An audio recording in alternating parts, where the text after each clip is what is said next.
We're going to read source 9 for the Reconstruction investigation. It's titled President Hayes' Journal Entry. So first, let's remember our central question, which is our purpose that we have for reading this source. Was Reconstruction mostly a story of triumph or tragedy for African Americans? Now, let's read the attribution and then the headnote to learn what type of source this is, who wrote it, when it was written, and why it was written. Attribution. Adapted from Personal Journal of President Rutherford B. Hayes, written in 1877.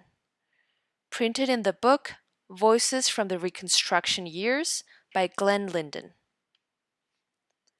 Headnote.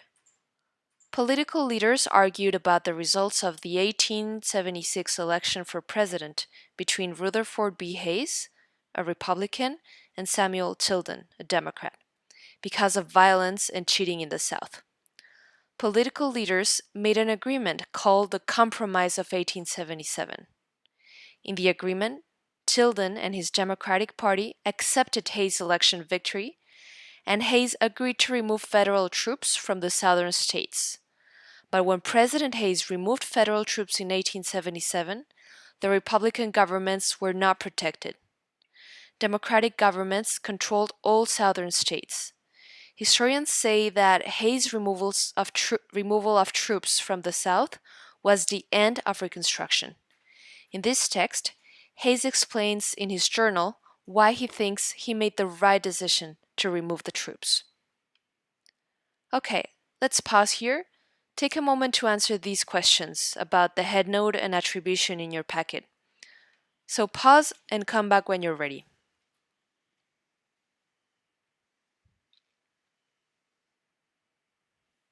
Okay, now let's read the source. Let's read this entry in President Hayes' journal.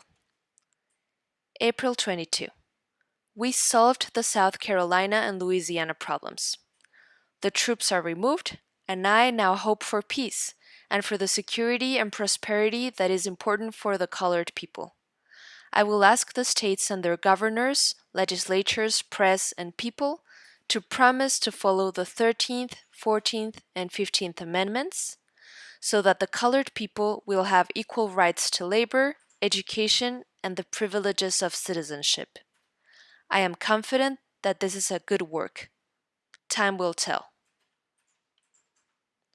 Okay, now go back and read the source yourself, and pause after each sentence to think what parts of the source tell you what the author or people in the text think, want, or experience.